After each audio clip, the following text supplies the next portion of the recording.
Olá! Hoje eu vou te dar uma dica bem legal em relação à concordância verbal.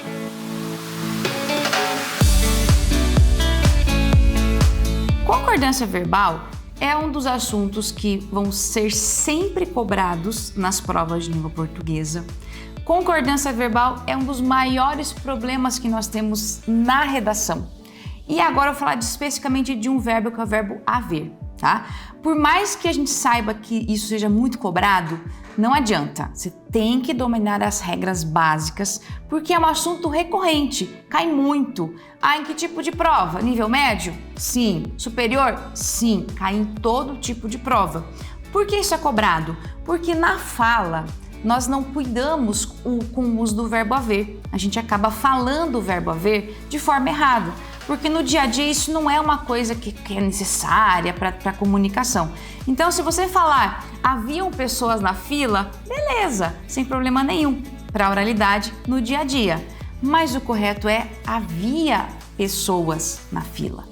Só que esse uso na prática é uma coisa, na oralidade, no dia a dia, sem problema nenhum. Numa prova, o que acontece? Você ouve tanto falar assim que na hora da prova você não percebe e não identifica o erro. Então você vai ter muita questão de prova assim.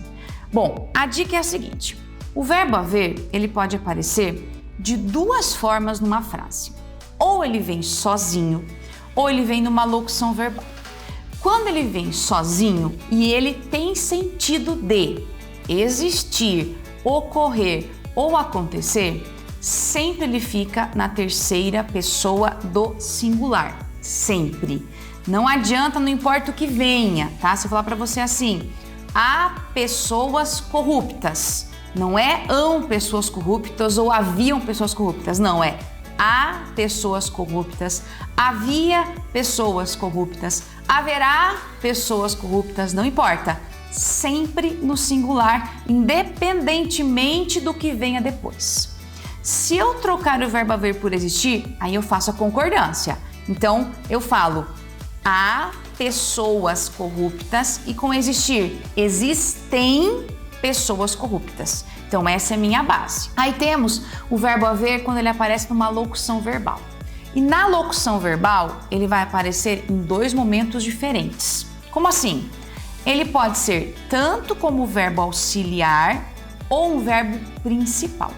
Na condição de verbo auxiliar, ele vai ter um sujeito, porque ele vai auxiliar outro verbo. Então, por exemplo, ele havia saído, fica no singular. Se eu escrever eles haviam saído, porque o verbo principal é sair. E o haver é só auxiliar. Na função de auxiliar, ele concorda com o sujeito. Agora, quando o verbo haver é principal, aí ele segue a mesma regra de quando ele está sozinho. Então, tudo fica no singular. Por exemplo, se eu falar para você assim, deve haver pessoas corruptas. Deve haver, e não é devem haver. Se eu trocar por existir, devem existir pessoas corruptas, pessoas desonestas. Então, quando você tem uma locução verbal, o verbo haver aparece no infinitivo, né? E o verbo auxiliar que o acompanha fica no singular também. Essa é uma parte importante porque nós temos vários detalhes. Em português a gente ganha pelos detalhes. E na redação, claro que a concordância, o uso errado, ele implica com certeza a redução da nota. Não tem jeito. Aí, uma dica legal, olha só, nós temos um livro aqui muito querido, tá? Olha que cor linda, adorei esse livro aqui, Redação de A a Z. Então é um livro, claro, que trabalha com passo a passo da redação, como fazer um texto. Você tem aqui vários exemplos de propostas e redações prontas e tem uma parte especial nesse livro que é um capítulo que trata especificamente sobre correção gramatical.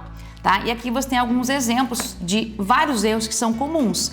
Vícios de linguagem, pleonasmo, erros do verbo haver de forma equivocada. Então aparece aqui que é a correção gramatical. Então você tem uma parte bem legal que fala de alguns vícios de linguagem que a gente tem na fala e às vezes passa para a escrita. Isso tira muita nota, desqualifica demais o texto. Aí você tem também aqui uma parte legal em relação ao novo acordo, ortografia.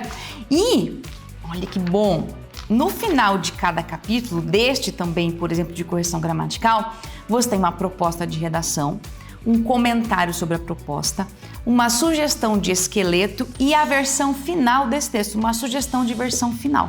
Então, para você perceber o passo a passo. Mas é importante entender que um dos grandes erros que nós temos, claro, na redação é o problema de concordância, as falhas de concordância. Gostou das dicas?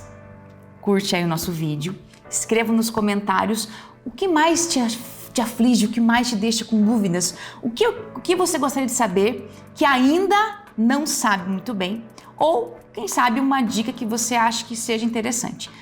A sua dúvida pode virar um vídeo com certeza. Legal? Até mais!